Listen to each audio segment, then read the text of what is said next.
This is example 7 from the 10A notes, and it's a word problem.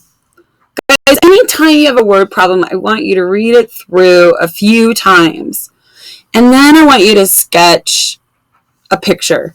I've already done that. A 35-foot ladder is leaning against the side of a building, and it's positioned, so here's a 35-foot ladder, such that the base of the ladder is 21 feet from the base of the building. How far above ground is the point where the ladder touches the building?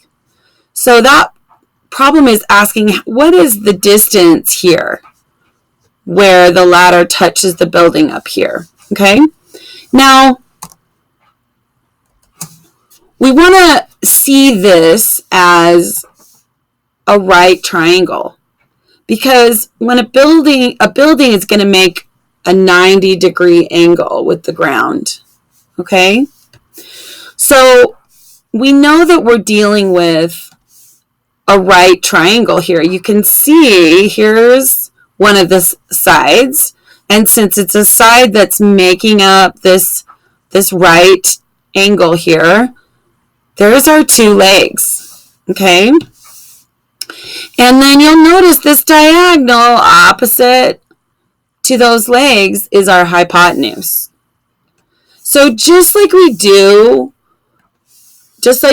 in examples 1 through 6, we're going to solve this problem just like we did the other ones. We're going to label our sides first. Here's our two legs. Remember that the legs are going to be the two sides that make up the right angle. And then that diagonal opposite from our 90-degree angle is our hypotenuse. Okay, so the first thing we do is in a word problem is to sketch our picture.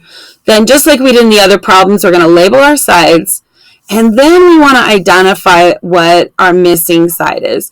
We know that we have values for these two sides, but this leg we don't know that value. So this is the side we're looking for. And of course, just like in our other problems, we're going to solve it leg squared plus leg squared equals hypotenuse squared, right? All those values being squared. So we want to go ahead and plug in the values that we have. That's how we're always going to do these kinds of problems. And we know that the hypotenuse is 35 feet, okay? And I always like to include my units. We know one of the legs is 21 feet, okay? And this other leg is going to be x. So now we want to square everything. X squared, x times x is x squared, obviously.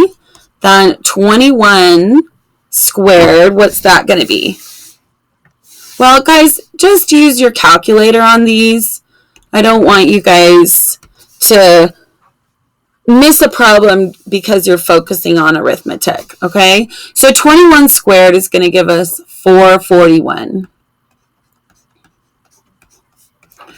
And then here we want 35 squared, okay? Well, let's clear out our last one. 35 squared is going to give us 1,225. Okay? So now, just like in all of our other problems, we want to get x by itself. So we're going to subtract 441. We want to do the opposite of what's being done. We're going to do that from both sides. Okay? And when we do that, what are we going to get? Well, these will cancel. We'll get x squared.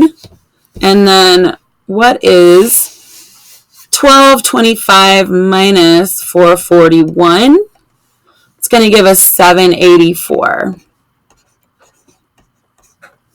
And here we want to take the square root of both sides so that we can get down to x. Okay, now we're going to go to our calculator and we're going to say, is this a perfect square? So we're going to hit that square root key, and look, it is. It's a perfect square. So we know that when we take the square root of 784, the square root of x squared is going to just be x, but this is a perfect square, and we know that the height that the ladder leans up on is 28 feet. Okay, that's the solution to example number 7. All right, thanks for watching, guys.